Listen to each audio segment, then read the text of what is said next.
गांव में करोड़ी मल का अनाज का व्यापार था। वह गांव के किसानों से अनाज लेकर महंगे दामों में शहर में बेचता था। मेरे सिवा किसी को अनाज बेचने की सोचना भी मत। मैं ही तुम सबका भला करूंगा। आप तो अन्नदाता हैं सेठ जी, हम गरीब कहाँ जाएंगे। धीरे धीरे सेठ ने सबकी जमीन भी हथिया ली। इस काम में करोड़ी मल की सहायता उनका मुंह लगा नौकर भोंदू करता था, जो कम अक्ल तो था लेकिन गांव के लोगों को अपने मालिक के बल पर बड़ा परेशान किया करता था। अरे भोंदू, तू बचपन में पेड़ से गिर गया था ना, ऐसी चोट लगी कि तेरे बाबा का हार्ट फेल हो गया। मुझे क्या पता मालिक, आपने ही मुझे पाला है। मेरे माँ बाप भगवान सब आप ही हैं। इसीलिए तेरी मूर्खताओं के बाद भी तुझे नहीं निकालता। पर अब सावधान हो जा। अरे मालिक, आपके लिए जान भी दे दूंगा। एक दिन करोड़ी मल भोंदू के साथ सामान लेने शहर गया।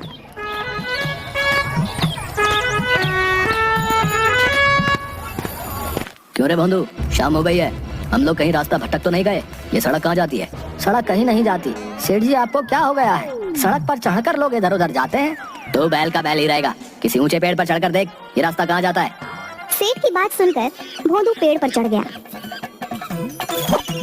उसे कुछ भी नजर नहीं आया। वह जोर जोर से रोने लगा।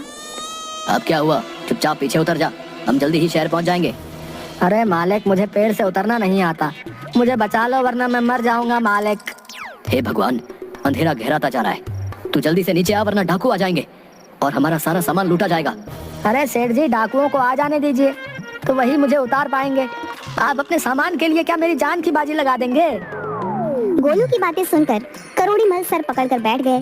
कुछ देर बाद सचमुच वहां से डाकू गुजरे।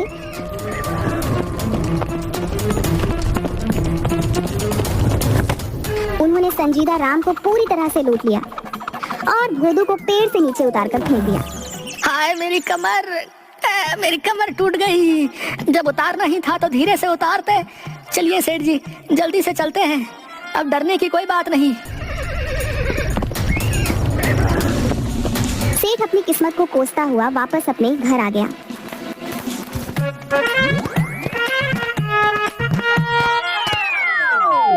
आज के बाद जब मैं सामान खरीदने जाऊंगा तो तू मेरे साथ नहीं जाएगा। रात को सेठ की बेटी को बाथरूम जाना था। अरे ओ भोंदू, जरा सुरेश को संडास तो ले जा।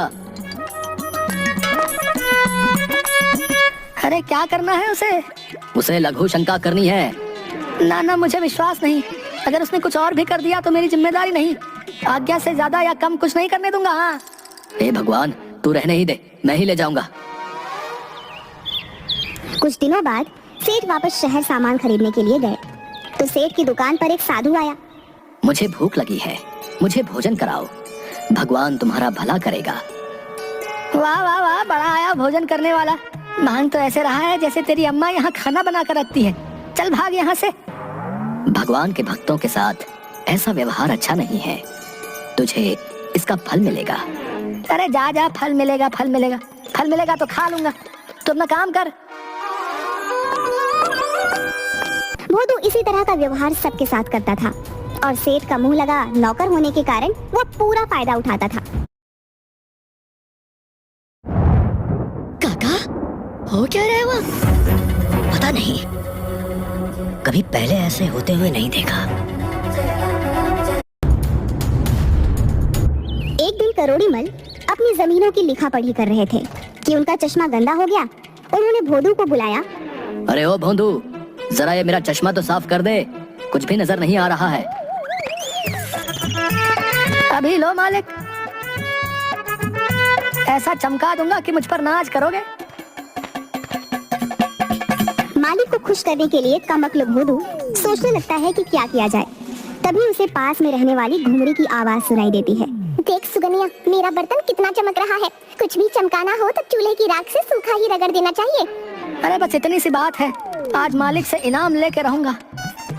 वह चूल्हे की राख से रगड़ रगड़ कर चश्मा साफ कर देता है, जिसके कारण चश्मे के शीशों पर खरोच पड़ जाती है। अरे कमबख्त, ये क्या कर दिया मेरे चश्मे का तूने? इसी समय तू यहाँ से निकल जा। हे भगवान, अब मैं हिसाब किताब कैसे करूँ?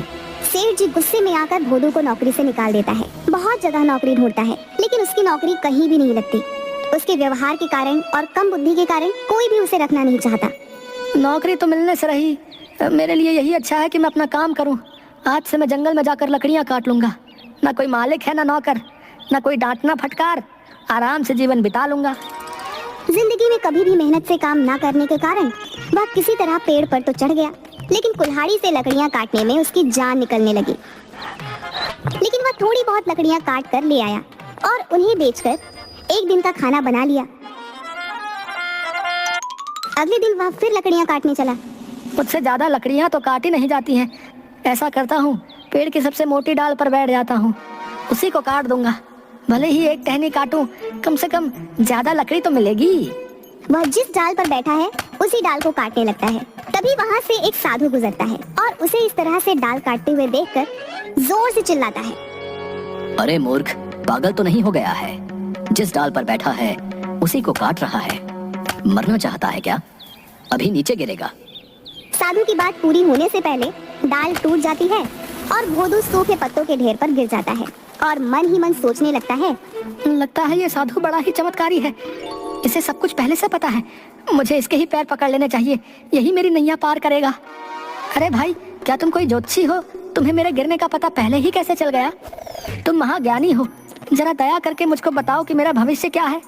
भोदू की इतना कहते ही साधु समझ गया कि भोदू पूरी तरह से मूर्ख है। उसे याद आ गया कि इसी भोदू ने उसके साथ बुरा व्यवहार किया था। वाह प्रभु, आपने इसको सबक सिखाने के लिए मुझे अवसर दे दिया। बिल्कुल सही समझे। मुझे वर्तमान भविष्य सभी का ज्ञान है बच्चा। मेरी दिव्य दृष्टि बताती है कि तुम्हारी मौत तुम्हारा पीछा कर रही है। महाराज, ये आप क्या कह रहे हैं? मुझे कोई तो उपाय बताइए। बिना दान के ज्ञान नहीं दे सकता हूँ। तुम मुझे पैसे दो, मैं तुम्हें भविष्य का ज्ञान दूंगा। जेबों में उसे एक आने के सिवा कुछ भी नहीं मिलता। साधु महाराज, मेरे पास सिर्फ यही एक आना है। कृपया इसे स्वीकार करें और मुझे बताएं कि मैं कैसे मौत से अपनी रक्षा कर सकता हूँ। साधु ने मन ही मन हंसते हुए उसके एक आने को अपने जेब में रखा और बोला, ये काला धागा अपने पैर में बांध लो। याद रखना, जब तक ये धागा तुम्हारे पैर में बंधा रहेगा तुम जीवित रहोगे, और जैसे ही ये धागा टूट गया तुम मर जाओगे। धर्मराज हाथ पकड़कर ले जाएंगे।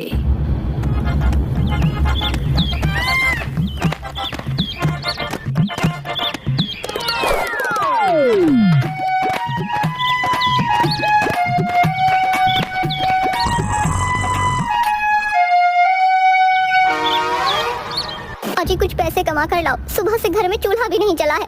क्या हम लोगों को भूखा मारोगे? अरे भाग्यवान, मेरे पास ज्यादा समय नहीं है। मैं बिस्तर से उठा और मेरे पैर का धागा टूटा तो तू विधवा हो जाएगी। क्या बकवास कर रहे हो? धागा टूटने से भला कोई मरता भी है? अरे आज मैं एक ऐसे महाराज से मिला था जिसे भूत भविष्य सबका पता था। उन्होंने कह दिया तो ये होना निश्चित है।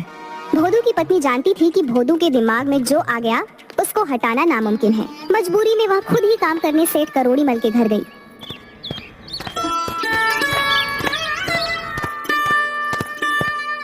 अरे क्या हाल है लाजो? भोंदू ठीक तो है? इतने दिन हो गए, काम मांगने भी नहीं आया। अजी, क्या बताऊं, वो तो रोज ही कुछ नए नए नाटक करते हैं। आजकल उन्होंने पैर में एक धागा बांधा हुआ है। कहते हैं अगर धागा टूट गया तो वो मर जाएंगे। चल तू परेशान मत हो, मैं खुद तेरे घर चलता हूँ और उसे खींच कर ले आता हूँ। उस मूर्ख को मेरे सिवा कोई नहीं उठा सकता। करोड़ीमल भोदू के घर पहुँचते हैं। घर में रोना धोना लगा होता है। आइए आइए सेठ साहब, देखिए ना, भोंदू कह रहा है कि वो मर गया है। मैं बर्बाद हो गई, भरी जवानी में मर गया रे। हाय दैया, आप मर गए, अब क्रियाकर्म के पैसे कहाँ से आएंगे? ये क्या बकवास है? चुप रहो तुम। ये सब कैसे हो सकता है? वो तो मेरे सामने ही बैठा हुआ है। अरे भोंदू, तू क्या कर रहा है? सेठ साहब, जंगल में मैं एक बहुत बड़े साधु से मिला था। उसने मुझे पहले ही बता दिया था कि अगर ये काला धागा टूट गया तो मैं मर जाऊंगा। देखो ना, काला धागा टूट गया है। अब धर्मराज हाथ पकड़ कर ले जाएंगे। अरे पागल, जबकि सबके सामने जिंदा बैठा है तो मर कैसे गया? किसी ने तुझे बेवकूफ बनाया है। अब चल और काम कर। मैंने दूसरा चश्मा खरीद लिया है, चल अब उसको चमका दे। ये क्या कह रहे हैं मालिक? हम तो बाबा पर बहुत विश्वास करते हैं। मर गए तो मर गए, अब तो बस मेरे क्रियाकर्म का इंतजाम करिए। बाबा ने कहा था मरने पर धर्मराज हाथ पकड़ कर ले जाएंगे। अरे मरने के बाद तो धर्मराज के कोड़े खाने होंगे। दूसरा ये सब तुझे जला भी देंगे। जिंदा रहेगा तो मेरे साथ हवेली पर ऐश करेगा। पर धागा तो टूट गया है। रहेगा मूर्ख का मूर्ख। अरे जब तक यमराज लेने आए कुछ और बांध ले, उन्हें कैसे पता चलेगा। अरे ये देख, अपनी कजरी के गले में पड़ी काली रस्सी धागे से ज्यादा मोटी है। पर वो हमारी कजरी को ले गए तो? अरे यमराज हाथ पकड़ के ले जाते हैं, कजरी के हाथ ही नहीं है। बस दोनों बच गए। वाह वाह मालिक, आप हमें बचा लिए। अरे लाजो, आज से ये रस्सी हमारे गले में बांध दे, हम जी जाएंगे और कजरी भी जिंदा रहेगी। लाजो कजरी की रस्सी भोदू के गले में डाल देती है और करोड़ी मल उसकी मूर्खता पर हंसते हुए रस्सी पकड़कर उसे अपने घर ले जाते हैं।